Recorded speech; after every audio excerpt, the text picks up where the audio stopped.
Jésus,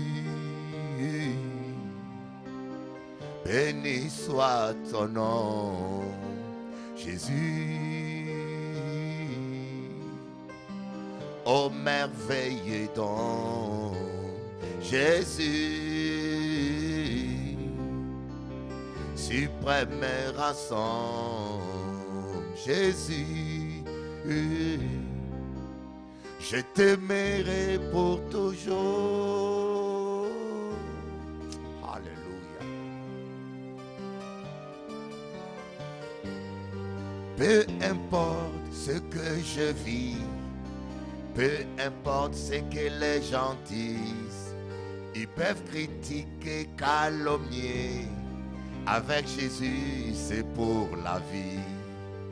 Il m'a lavé avec son sang. Il m'a aimé pour toujours. Je le servirai mon amour. Précieux nom de Jésus. Oh yo. Oh Rama. Précieux nom de Jésus. Le plus beau nom. Le plus beau.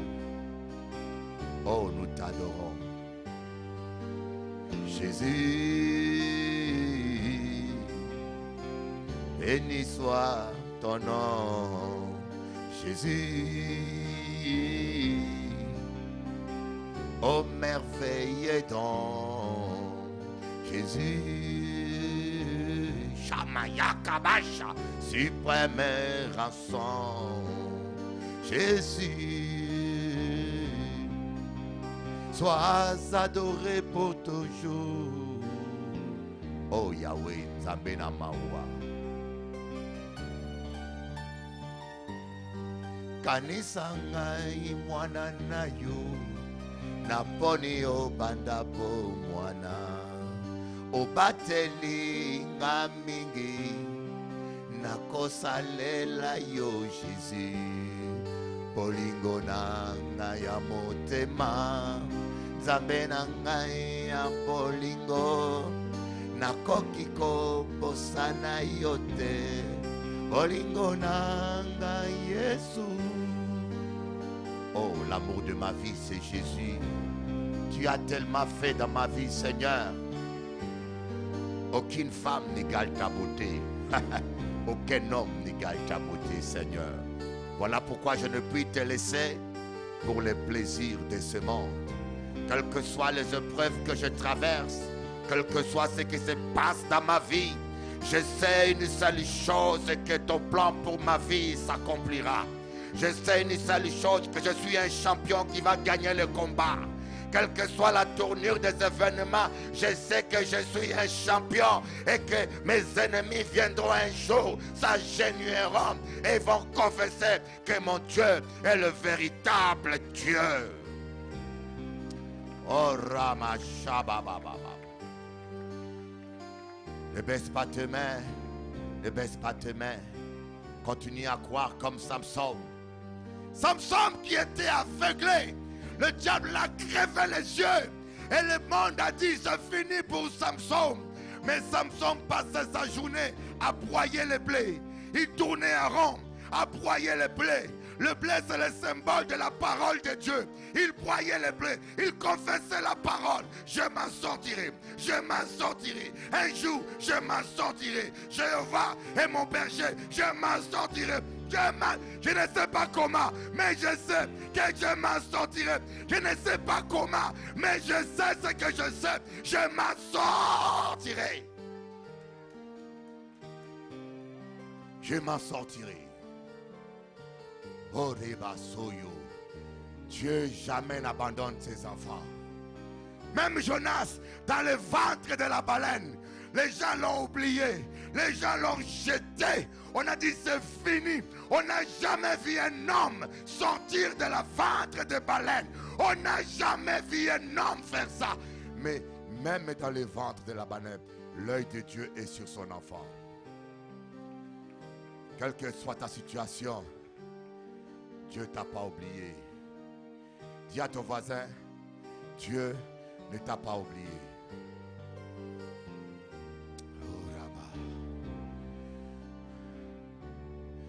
Merci Jésus. Applaudissons le Seigneur notre Dieu. Oh, Rabba, Baba. Vous savez, apprenez à croire Dieu. Apprenez à croire Dieu. Vous savez, vous ne pouvez pas vous imaginer ce que Dieu peut faire lorsqu'il trouve la foi en toi.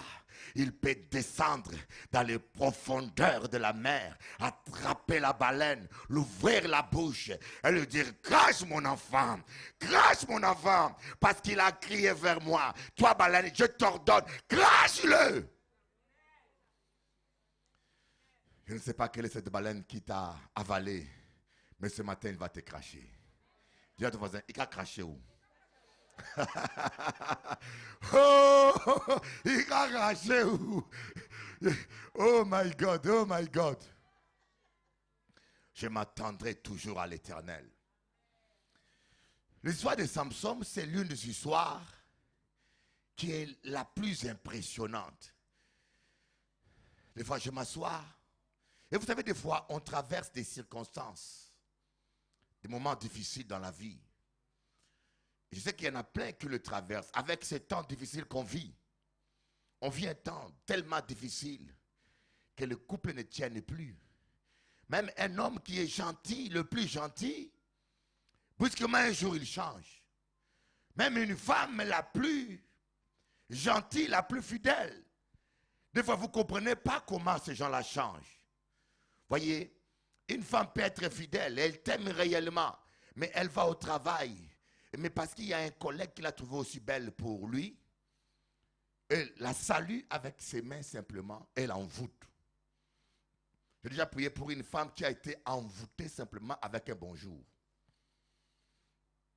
Parce qu'il avait donné accès aux démons. Parce que c'est une femme très rancunière. Une femme remplie de jalousie. Elle était chrétienne. Mais une chrétienne qui n'arrive pas à crucifier les œuvres de la chair.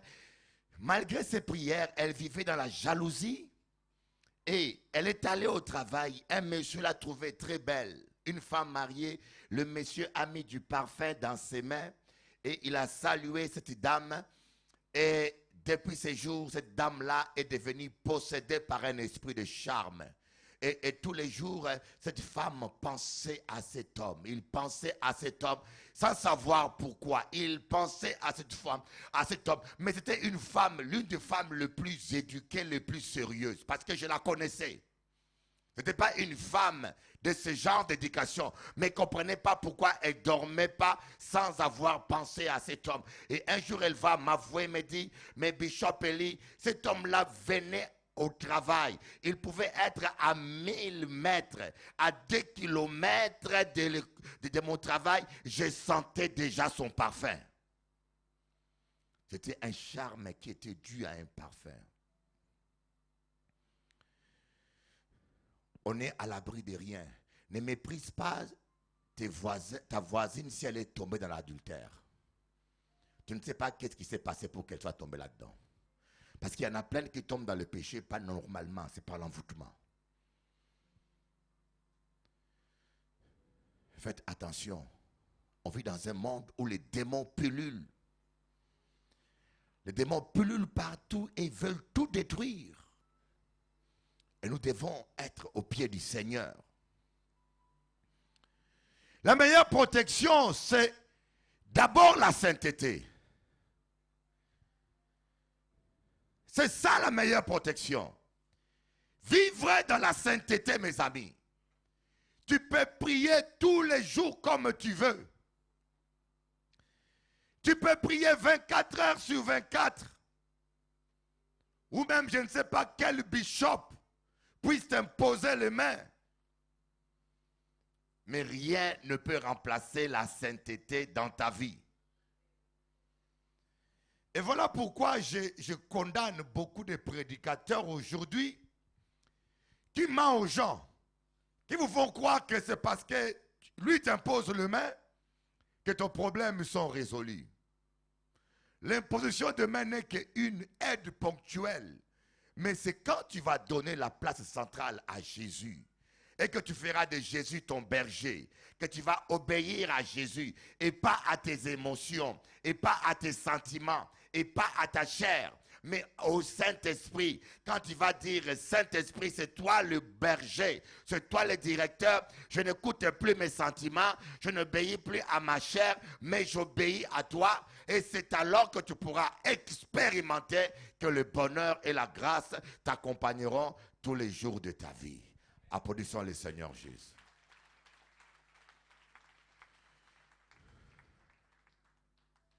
J'ai rencontré très peu de chrétiens heureux à cause de ça. Il y a beaucoup de chrétiens qui ne sont pas conduits par le Saint-Esprit, mais par leurs émotions. Jésus-Christ se dit, si vous vous décidez pour l'obéissance, vous mangerez les meilleures productions de la Guadeloupe. Je ne sais pas qu'est-ce que vous pensez de ça, mais moi je crois la parole de Dieu à la lettre. Je sais que moi, Bishop Eli, je mangerai les meilleurs ignames de la Guadeloupe. Les meilleurs cabris, les meilleures poules, les meilleurs concombres, les meilleurs dombrés, les meilleures voitures, les meilleurs terrains. Nous sommes les privilégiés. Dis à ton voisin, tu es un privilégié.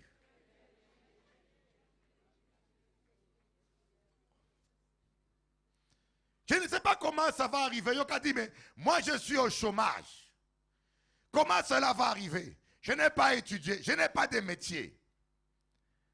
Comment cela va arriver? Exactement comme cela est arrivé à Samson, qui avait les deux yeux troués, aveugle. Il ne pouvait même pas manier une épée devant un adversaire, mais il tournait en rond. Vous savez, des fois, on a l'impression de tourner en rond. Est-ce que ça vous est jamais arrivé, malgré vos prières, d'avoir l'impression de tourner en rond? Tourne encore en rond. N'arrête pas. Continue à tourner en rond. Quelque chose va se passer. Applaudissez le Seigneur.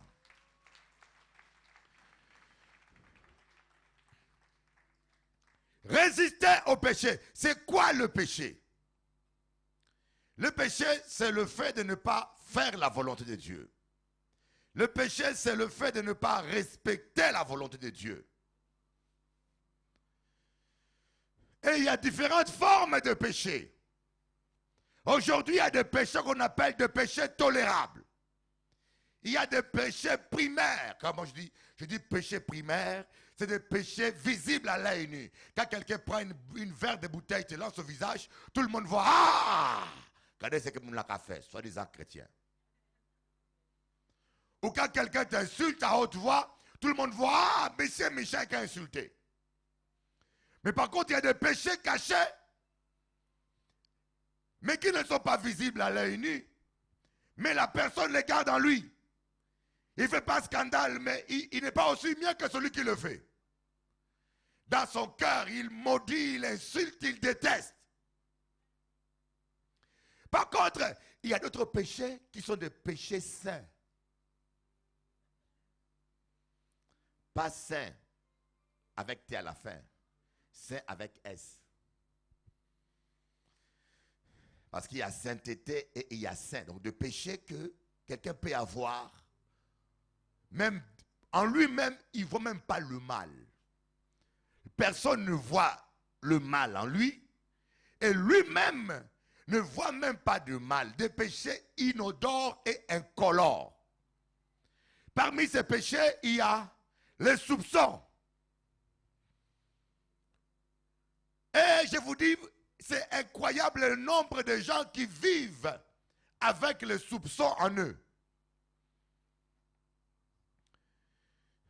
Quelqu'un, par exemple, tu as rendez-vous avec quelqu'un. Tu dis, écoutez, mon frère, on a rendez-vous, je t'invite aujourd'hui manger chez moi à midi. La personne a mal à la tête peut-être, ou il n'est pas bien moralement. Il ne veut pas te dire ses problèmes privés. Par fierté, il ne vient pas. Et toi, tu fais tes conclusions, tes déductions. Tu dis, il ne veut pas venir. Vous voyez, c'est un soupçon. Il n'est pas venu. Peut-être parce qu'il a un problème qui le chagrine. Il ne veut pas pleurer devant toi. Il n'a pas envie de parler de ce problème. Il reste. Mais toi, tu déduis, il ne veut pas venir ou il veut se venger de moi parce qu'il y a 45 ans, il m'avait invité, je n'étais pas venu aussi. Donc les soupçons, c'est des préjugés qu'on a envers les gens sans base réelle. On se met simplement à s'imaginer le mal. Vous voyez deux personnes sorties de l'hôtel, une femme et un homme. Ils sortent de l'hôtel. Automatiquement, tu déduis, ils étaient dans la chambre. Or, dans l'hôtel, il y a des bureaux, il y a des salles de conférence. On peut prendre rendez-vous là pour travailler. Mais toi, tu les as vus dehors. Ça te prend plaisir de croire automatiquement qu'ils étaient dans la chambre. Et tu déduis qu'ils sont péchés. Mais moi, je connais des hommes et des femmes qui sont retrouvés dans une même chambre sans péché. Ce n'est pas conseillé, mais je connais des gens qui sont assez, qui ont la crainte de Dieu, qui ont la maîtrise et qui ont été dans une chambre sans péché. Vous voyez, le soupçon, c'est... Et c'est ça qui détruit. Et croyez-moi, que ce soit le soupçon, ou la bagarre, ou l'adultère, ou les insultes, tout est péché. Il n'y a pas longtemps, j'ai prié Dieu. J'ai dit, mais Seigneur, parle-moi. J'ai envie d'aller plus loin avec toi. Je dis, Seigneur, parle-moi, j'ai envie de te connaître plus. Maintenant, j'ai 47 ans, maintenant ma barbe devient blanche. J'ai envie de vivre autre chose. Est-ce qu'il ne vous arrive pas d'avoir l'impression que il faut faire un pas de plus? Il ne faut pas rester toujours dans la même dimension. Il faut sentir qu'aujourd'hui, j'étais dans tel niveau, maintenant j'ai changé de dimension. Tout ce que Dieu a créé grandit.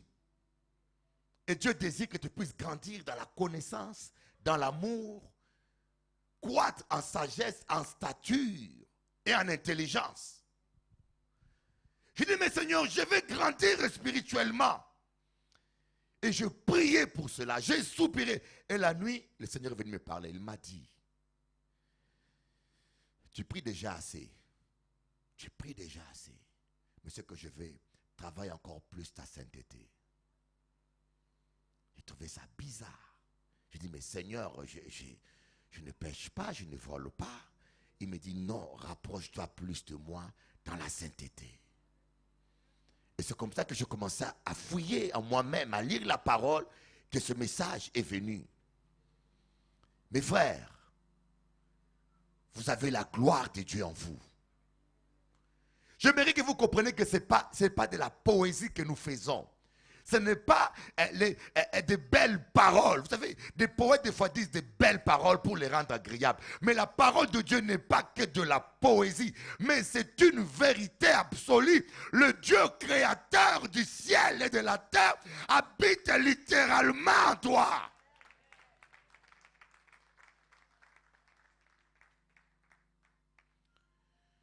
Mais cette gloire devient palpable et réelle plus tu es dans... Vous savez, c'est comme... la gloire de Dieu, c'est comme un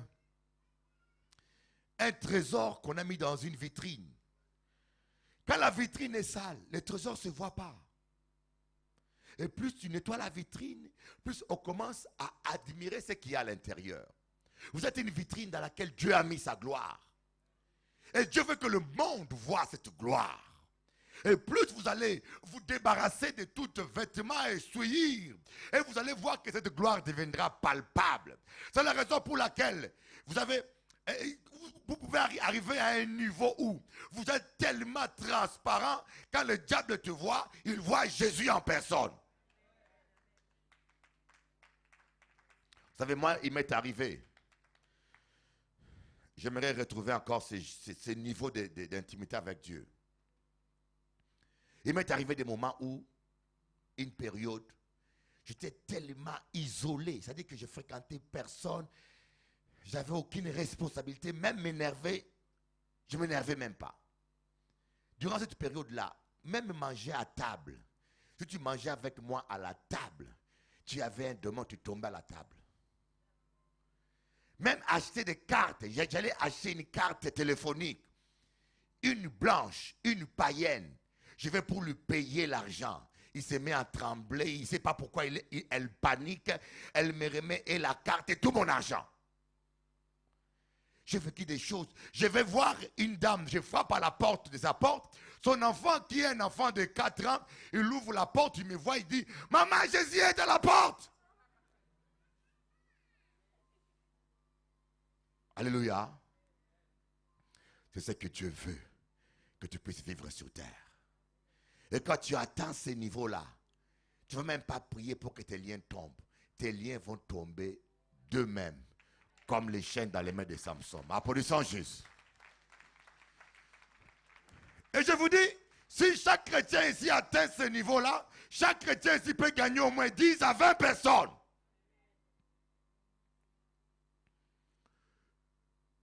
Même tes voisins vont sentir la gloire de... Oh my God, la gloire de Dieu.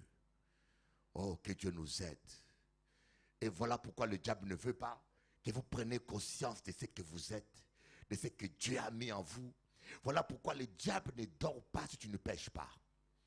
Il fait tout pour que tu commettes au moins un péché.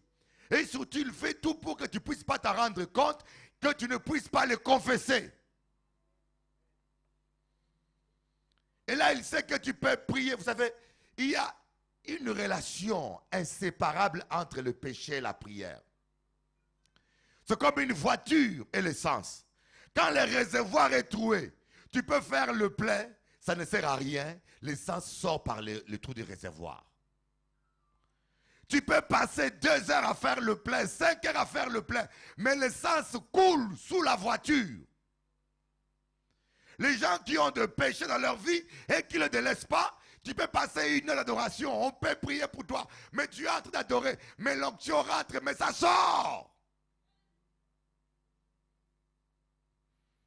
Et lorsqu'aussi on est dans la sainteté, on ne prie pas, c'est l'inverse. Le réservoir est là, mais il n'y a pas d'essence. Moi j'ai vu des gens, des pasteurs, même des religieux, des curés même, qui vivent la vraie sainteté. Ne vous imaginez pas que tous les curés sont pervers. Il y a des vrais curés qui vivent la vraie sainteté, qui sont consacrés, mais qui n'ont pas une foi vivante. Ils croient à la religion, mais n'ont pas une foi vivante. Mais la personne est consacrée. Mais aucune puissance. Les démons ne les respectent pas. Les démons ne les respectent pas. Il n'y a pas une puissance qui se manifeste. Il faut les deux, la prière et la sainteté. Lorsque vous allez arriver à vivre les deux, mes amis, vous allez vous rendre compte que vous êtes l'homme le plus puissant que Dieu ait placé sur terre. Applaudissons le Seigneur juste.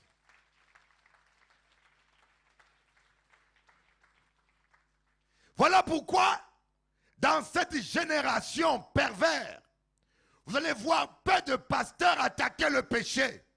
Je vous lance un défi. Allez vivre des conventions. Allez-y. Trouvez-moi une convention où on parle, sujet principal, la sainteté, où on dénonce le péché. Allez fouiller.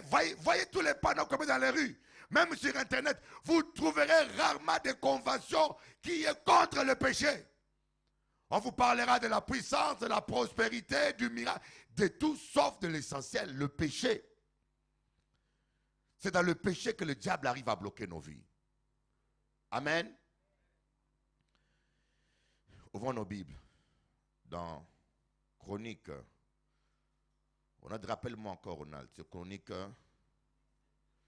2 Chroniques 7, verset 14. Oh. Merci Seigneur. I believe in you, my God. 2 Chroniques 7, verset 14. Kora baba shondoro. Si mon peuple sur qui est évoqué mon nom s'humilie, prie et recherche ma face, s'il revient de ses mauvaises voies, moi, je le coûterai des cieux.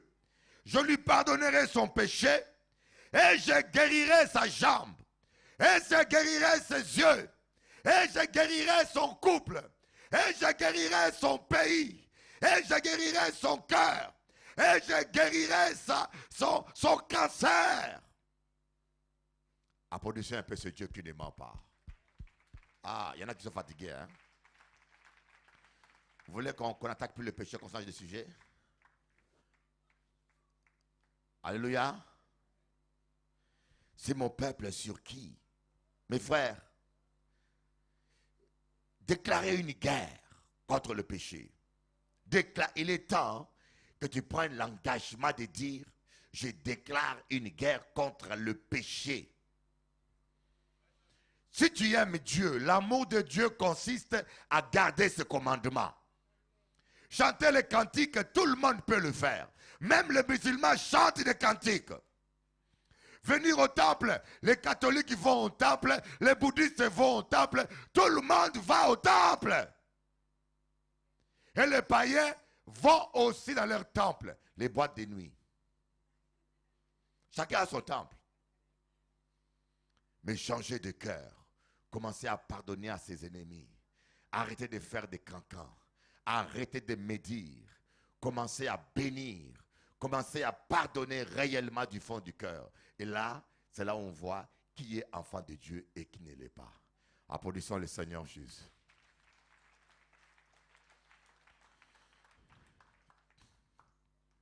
Nous allons voir les conséquences du péché. On va voir 7 conséquences du péché. L'une des premières conséquences, il n'y a pas que 7, il y en a beaucoup, mais je vous cite 7 conséquences du péché. L'une des premières conséquences, le péché va rompre ta relation avec Dieu. Je n'ai pas dit que chaque fois qu'on pêche, le Saint-Esprit s'en va. Non. Mais chaque fois qu'on pêche, on attriste le Saint-Esprit, la communion avec l'Esprit Saint est rompue.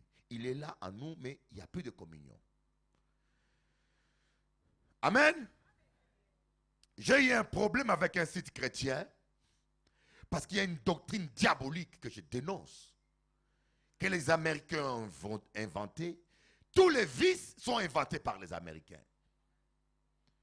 Scientifiques, musicaux ou religieux.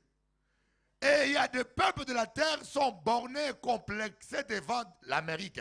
Tout ce qui vient de l'Amérique est acceptable. La doctrine sauvée une fois et une fois pour tout. Ça veut dire que quand quelqu'un a accepté Jésus, il est sauvé. Même s'il pêche, il est sauvé. Même s'il retourne dans le monde, il est sauvé toujours. Voilà pourquoi certaines églises, ils disent, mais pourquoi prêcher le péché? Attaquer le péché. C'est accuser les gens. Mais non, c'est accuser le diable. Amen. Et j'ai eu un problème sérieux avec ces sites-là parce que je prêchais un jour, j'ai dit, si tu es dans le péché, tu ne t'es pas repenti et que Jésus-Christ revient à l'instant, c'est l'enlèvement de l'église, tu ne seras pas enlevé. Et ce monsieur qui est un docteur, un soi-disant docteur, avec son ami apôtre, ils m'ont appelé, ils ont commencé à me disputer. J'ai dit, mais écoutez-moi bien toi tu es un apôtre. Je vais te poser seulement une question. Si tu es avec la femme de ton prochain au lit et que Christ revient à cette heure-là, il va t'enlever tout nu ou bien tu auras le temps de mettre ton pantalon? Il ne voulait pas répondre. Il dit, mais tu es un apôtre, tu enseignes. Et je crois que s'il me suit, il sait que je ne rajoute rien. Alléluia. Le péché va rompre ta relation avec ton Dieu. Voilà pourquoi le diable rôde 24 heures sur 24 autour de toi. Pourquoi il ne fait pas autre chose qu'il veille tout le temps sur toi? Mais parce qu'il sait que s'il te laisse tranquille, il ne te tente plus et que tu arrives à retrouver une sainteté parfaite, mais tes prières peuvent arrêter le soleil. Et tes prières peuvent sortir même Lazare, même s'il était pourri, il peut sortir de la grotte. Tes prières peuvent calmer les tempêtes. Tes prières peuvent calmer les cyclones. Aïe. Il y a beaucoup d'amen, hein? Elle a marié, alléluia. Ah, j'aime bien quand je vois ces couples-là. Ils sont toujours bien habillés devant là. Formidable, amen. Ils n'ont pas changé, n'est-ce pas? Applaudissez qui se pourra, applaudissez qui se pourra. Gloire à Dieu. Vous savez, il y en a qui sont ingrats, mais le frère Charlie et son épouse, quand ils sont là, ils sont toujours là ici. Ce sont des gens qui ne sont pas ingrats. C'est important d'être reconnaissant dans la vie. Amen. Deuxième conséquence, le péché te sort du plan de Dieu.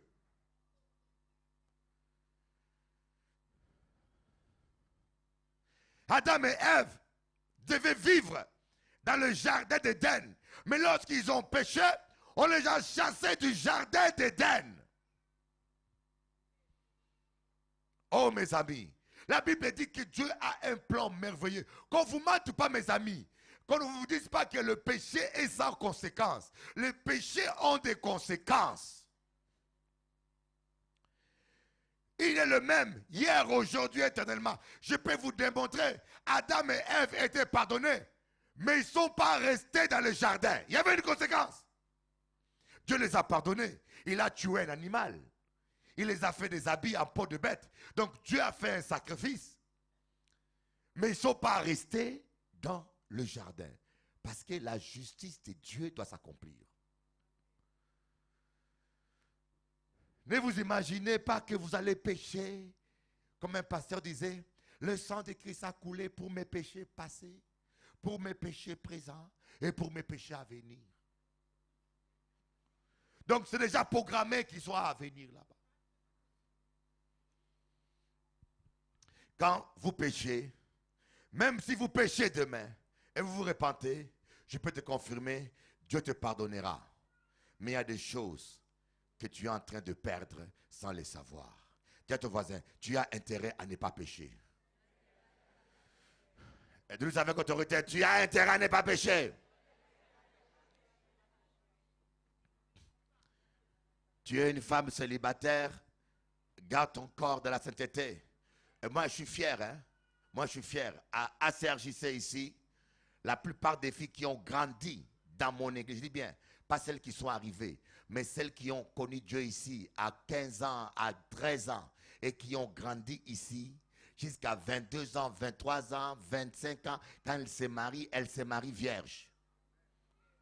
Je suis fier de ça, parce que j'attaque tellement les péchés qu'elles ferment leur jupe très fortement.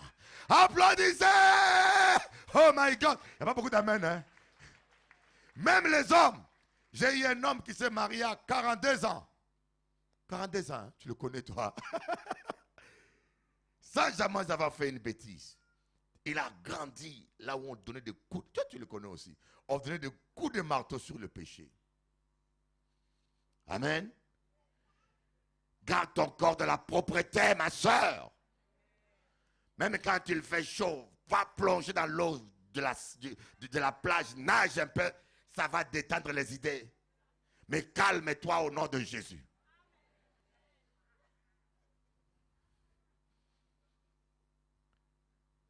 Il y en a qui sont venus pour leur miracle. Ça viendra, t'inquiète pas. Troisième conséquence, le péché annule nos prières. La main de l'Éternel n'est pas trop courte pour sauver, ni son oreille trop dure pour entendre. Ce sont nos péchés qui nous cachent sa face, qui l'empêchent de nous exaucer. Amen. Quatrième conséquence, le péché chasse l'onction. Voyez, si vous allez dans la Bible, vous lisez. Dans Genèse chapitre 6. 6 est le chiffre de l'homme. Vous allez voir que l'Esprit de Dieu avait quitté l'homme le jour où l'homme a commencé à pécher.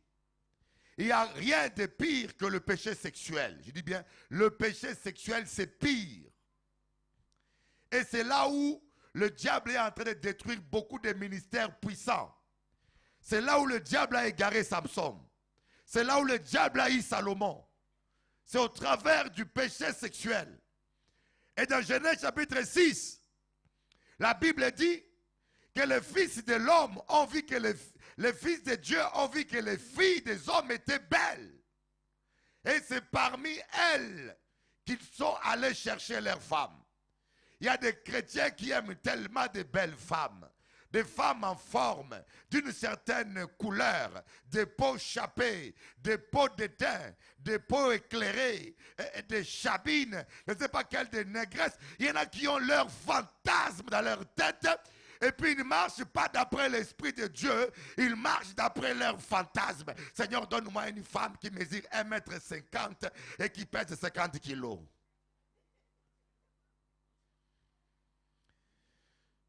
Alléluia. Si je te donne une femme qui pèse 2 tonnes, tu as intérêt à la prendre. Alléluia. Pas beaucoup d'amen, hein? Vous savez, des fois, on vient au Seigneur, le cœur se convertit, mais nos fantasmes ne sont pas convertis. La conversion est profonde. Hein? Il faut que certaines idées, pensées, certaines convoitises soient brûlées par le feu de l'Esprit. Parce que s'ils ne sont pas brûlés, ils vont t'égarer du chemin de Dieu. Voyez, Jacob, entre Rachel et Jacob, et Léa, qui était vraiment la bonne épouse? C'était Léa. Mais Jacob préférait Rachel parce que Rachel était la plus belle. Mais la première nuit, il a dormi avec Léa. Et Dieu a béni Léa. Et il fallait que Léa ait eu 4 enfants. Et Rachel était frappée de stérilité. Mes frères, vous devez comprendre une chose. Nous devons crucifier nos convoitises. Il y en a qui doivent crucifier leur colère. Il y en a qui doivent crucifier leur orgueil. Il y a des gens, c'est leur orgueil qui va les faire quitter le plan de Dieu. Nous devons mourir à nous-mêmes afin que Christ puisse vivre en nous. Vous voyez, les fils des hommes, qui sont dans l'église catholique, on nous a dit les fils des hommes, ce sont les hommes, et les filles de Dieu, les fils de Dieu, ce sont des anges. Non, les fils de Dieu, un ange ne peut pas s'accoupler avec, un esprit ne peut pas s'accoupler avec un être humain. C'est contradictoire avec la loi de Dieu. Quand on parle des fils de Dieu, ici on parle des descendants d'Abel. Pas d'Abel, de Seth. Quand vous lisez le contexte de Genèse, vous allez voir que c'est les descendants de Seth qui ont commencé à invoquer le nom de Dieu. Alors que les descendants de Caïn, c'était des zoukers. Zoukla, c'est la médicament, tout. Des zoukers, des chasseurs. Alléluia. Des gens pervers. Et vous savez, les gens pervers, ils savent séduire. Ils savent rajouter des colorants. Aujourd'hui, il n'y a plus de femmes moches. Il n'y en a plus. Si vous pas de cheveux au collet, ou pas de dents, vous achetez au marché, vous mettez là. Ou ni yeux gris, vous avez des yeux verts. Ou pas ni ongles, vous rajouté de l'ongle de tigre. Ou trop petite, vous avez rajouté talons. Ou pas ni sein, vous avez mettre prothèse. Synthétique. Mais oui. Tout est acheté. C'est la fin des temps. Alors, toi qui regardes que la beauté, un jour tu auras vraiment une femme synthétique.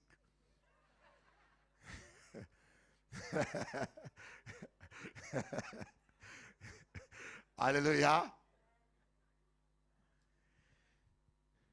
Et les fils de Dieu sont allés choisir des femmes. Voyez, j'ai dit, comment une chrétienne va se marier avec un païen?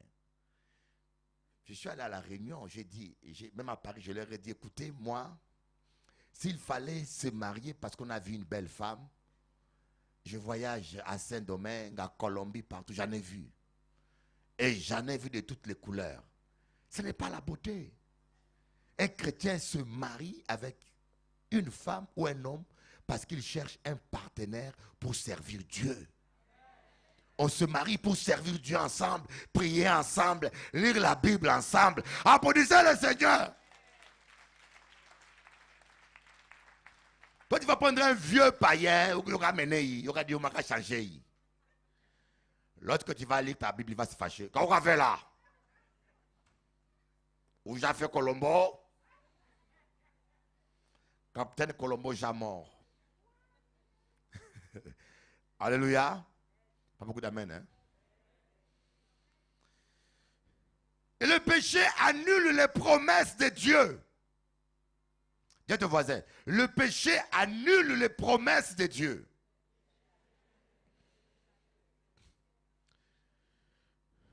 Dieu a dit à Moïse, tu vas conduire ce peuple dans la terre promise. Dieu dit à Moïse, c'est toi qui vas faire entrer ce peuple dans la terre promise. Quand Moïse a péché, il a frappé 2 fois le rocher qui symbolisait Christ. Dieu a dit, tu ne rentreras plus. Moïse a demandé pardon, Dieu l'a pardonné, mais Dieu a dit, conséquence, tu ne rentreras plus. Si Dieu vous a fait une promesse, mes amis, vous avez intérêt à demeurer dans la sainteté afin de la vivre. Applaudissons le Seigneur Jésus.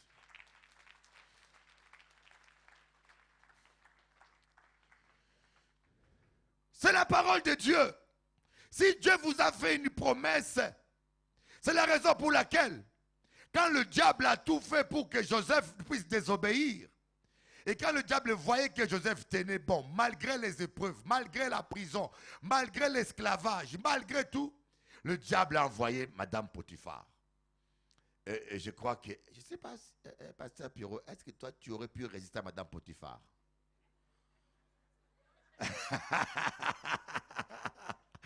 Ah, la sœur Esther l'a regardé comme ça. Alléluia.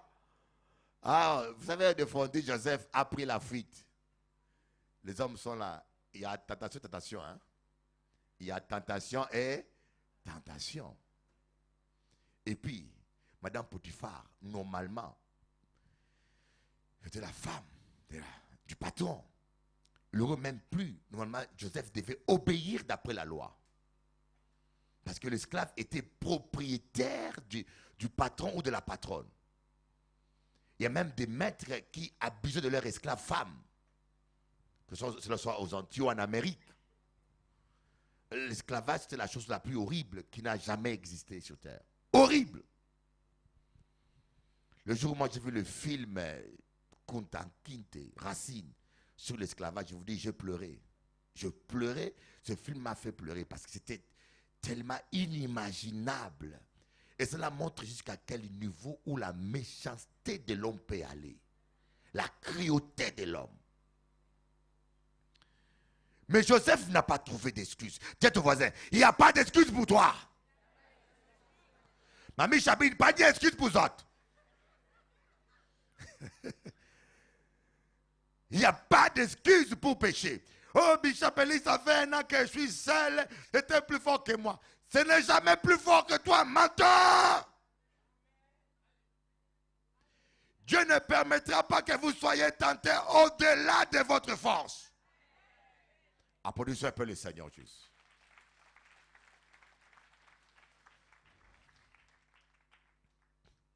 Sixième point. Le péché peut retarder certaines promesses. S'il n'annule pas certaines promesses, mais il peut retarder. Je l'ai dit plusieurs fois, les enfants d'Israël devaient rentrer après 400 ans de l'esclavage. Mais dans Exode 13, on voit qu'ils sont rentrés 430 ans après. 30 ans de décalage. Parce que Moïse n'avait pas obéi à Dieu. Il a commencé à vouloir accomplir sa mission par la chair. Amen. 7e point, le péché peut être un obstacle pour une guérison. Nous avons des gens ici qui viennent pour être guéris, pour être délivrés, mais qui n'ont pas fait une sincère repentance. Ils pensent que Bishop Eli, c'est vraiment un magicien ou un gourou, alors que Bishop Eli, ce n'est rien du tout, c'est Jésus-Christ qui fait tout ici. C'est Jésus. Applaudissons Jésus. Alléluia. C'est Jésus qui fait tout ici. Et Jésus dit, je suis à la porte de ton cœur, je frappe. Si quelqu'un attend ma parole, attend ma voix, et se répand, ouvre la porte de son cœur, j'entrerai chez lui. Donc Jésus veut entrer dans ta vie. Il veut mettre de l'ordre. Voilà pourquoi j'ai dit c'est important que vous venez écouter la parole de Dieu, mes amis. Il y a beaucoup de gens qui viennent là. Vous savez, nous tous, nous sommes venus à Christ parce qu'on avait un problème. Parce qu'on nous avait coincés quelque part. Parce que les sorciers nous attaquaient. Nous tous, nous sommes venus au Seigneur à cause des problèmes. Mais le Seigneur veut qu'on puisse ouvrir son cœur à lui. Il dit, fais de l'Éternel tes délices. Il t'accordera ce que ton cœur désire. Il faut que tu puisses donner au Seigneur la première place. Il faut que tu puisses renoncer à ton péché. Concubinage. Oh, j'étais allé à la réunion des chrétiens vivent en concubinage là-bas. Vous devez arrêter avec le concubinage. Vous devez laisser les hommes mariés tranquilles. Ce n'est pas toi qui es la consolatrice des hommes malheureux. Le consolateur, c'est le Saint-Esprit. Oh, Bishop Eli, je veux le consoler. Sa femme le maltraite. C'est un menteur. Et tu crois tout ce qu'il te dit? Dis-moi quel est cet homme marié qui parle du bien de sa femme à la maîtresse. Tu sais, ma femme ne peut pas manger à la maison. C'est vrai. Oui, menteur. Si pas qu'à faire manger parce que yo pas qu'à parler bien à la maison là. Et yo dit, non, je suis là pour les consoler. J'ai rencontré une sœur. Elle est dans le concubinage. Je dis, sors du concubinage. Elle veut sortir, elle est déterminée. Mais on lui dit, ne sors pas comme ça. Sinon le monsieur va se suicider. Reste un petit peu avec lui, tu vas sortir doucement. Elle est restée sur le monsieur qui l'a récupéré.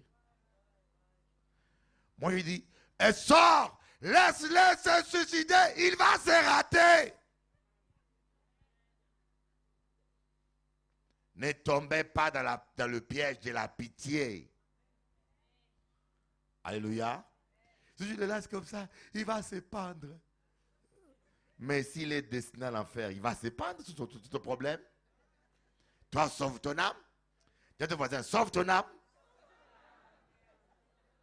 Il va se pendre, Bishop. Il faut que j'aille doucement. J'enlève la chaussure, j'enlève la chaussette, j'enlève la brosse à dents. Doucement, doucement, je pars.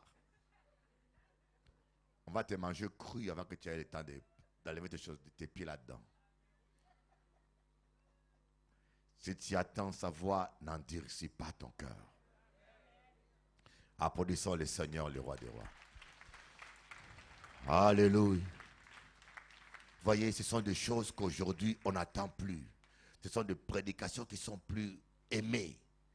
Et nos églises sont remplies de païens évangéliques, des gens qui sont aussi méchants que des païens. Ils sont là, vous les voyez prier, mais ils ne sont pas différents des païens, sauf qu'ils connaissent tous les cantiques. Oh, prends mon âme, oh, quel immense bonheur. Et ils parlent en langue, ils connaissent les versets. Mais leur cœur, si vous prenez leur cœur, goudronné comme le cœur des païens.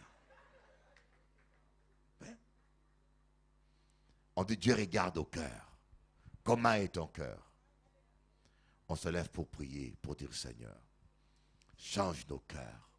Nous renonçons au péché. Je vous dis, si vous renoncez au péché, j'ai prié pour des visiteurs ici. Je leur ai dit, vous êtes guéris. Vous savez, Dieu m'a appris ça. Quand on impose le main, c'est comme si on verse l'huile. Vous savez quelle différence y a-t-il entre l'huile et l'eau? L'eau coule brusquement, boum. Mais l'huile est un peu visqueuse. Elle peut rester un longtemps sur la tête. Mais quand on déverse l'eau, waouh, ça coule et puis ça sèche. Quand on impose le main à quelqu'un, on dépose une onction dessus l'huile. Et l'huile peut rester même 1 mois, 2 ans, 1 an. On peut te poser le main là. La guérison sur toi pendant 5 ans, tu ne sais pas. Mais elle attend que ton cœur s'ouvre. Donc elle dit, mais moi là, à l'église, là, Père Eli priait pour moi, mais moi, je n'ai senti aucun changement. Mais le changement là est sur tes tâches déjà. Il faut renoncer à ton péché, ouvrir ton cœur. Applaudissons Jéhovah notre Dieu. Alléluia. Alléluia.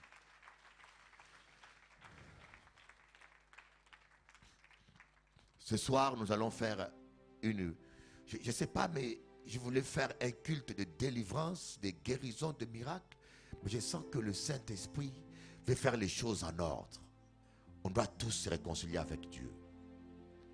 Je vois que nous tous nous sommes concernés. Hein? Même moi qui vous parle, chaque jour, je me répands toujours. Tant que nous sommes sur terre, on doit se repentir tout le temps.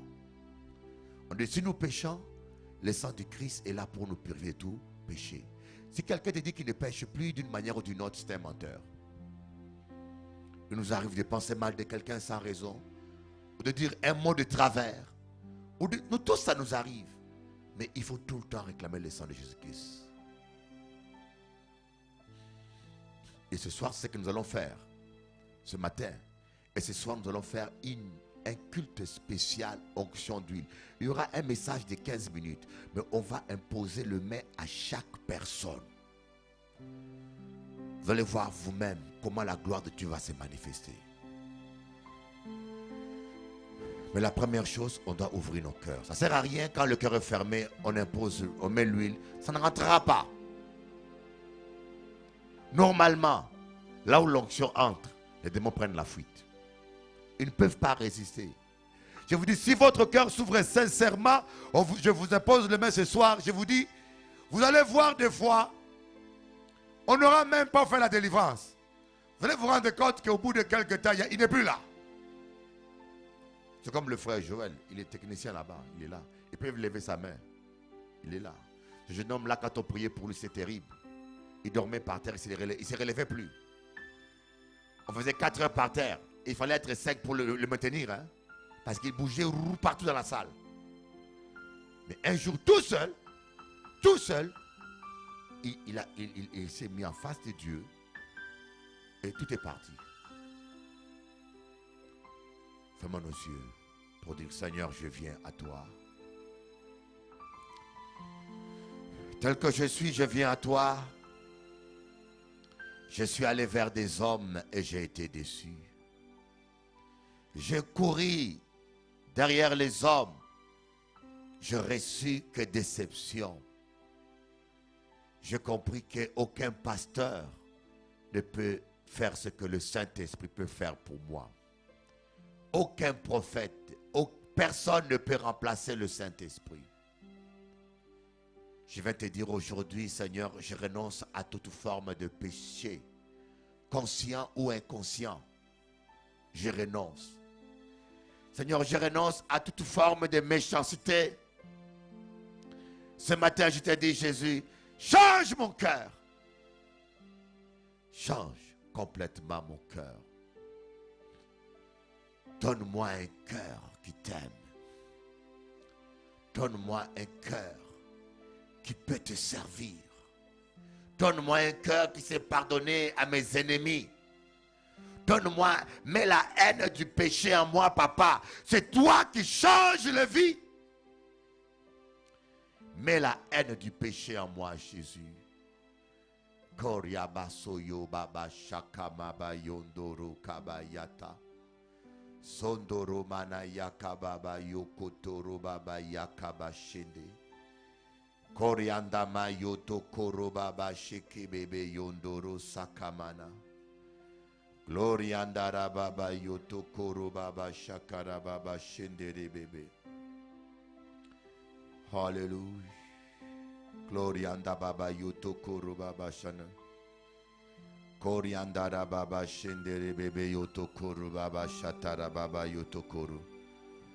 Oh rababara baba shondoro baba yakaraba shondoro baba yatakara baba yondoro kanda. Hallelujah. Oh, réconcilie-toi maintenant avec Dieu. Oh, je sens, il y a une onction qui est en train de couler là. Oh. Jésus. Oh, l'onction de Dieu est là. Oh my God. Vous savez, il y a des gens qui ont déjà l'huile qui traîne depuis longtemps. Maintenant, ça commence à couler en vous. Il y a des gens là qui ont reçu l'huile. On t'a imposé les mains. L'huile que tu as reçue est toujours là. Et parce que tu t'es réconcilié, l'huile est en train de couler maintenant à toi. Tu sens comme quelque chose de chaud qui est en train d'entrer en toi maintenant. Oui, tu sens comme quelque chose de chaud. Sans qu'on t'impose le main, tu sens comme quelque chose qui est en train de passer sur toi. Soyez prêts le protocole parce que l'onction est en train d'agir là. Genre, les anciens, pasteur Ronald, pasteur Pierrot, soyez prêts parce que l'onction de Dieu est en train de passer là maintenant. Il y a quelque chose qui est en train de passer. Oui, oui. Il y a quelque chose qui est en train de passer là maintenant. Tu viens, Saint-Esprit de Dieu. Je te laisse toute la place. Je te laisse toute la place. Oh Rabashotoro Baba. Oh Rababababababa. Il y a un vent qui va souffler là. Il y a un vent qui va souffler. J'ai vu une vision comme une maison. Il y a une porte qui est fermée. Dieu dit ouvre la porte. Le vent passe. Il y a un vent qui est en train de passer là maintenant. Toute personne qui ouvre la porte, le vent est en train d'entrer dans ta vie maintenant. Oui, une chose nouvelle est en train de passer. Il y a une nouvelle saison qui passe maintenant. Il y a un renouveau maintenant dans ta vie. Oh, au nom de Jésus, ainsi parle l'Éternel. Tu vas vivre de nouvelles choses. Tu commences un nouveau départ. Le vent est en train de passer.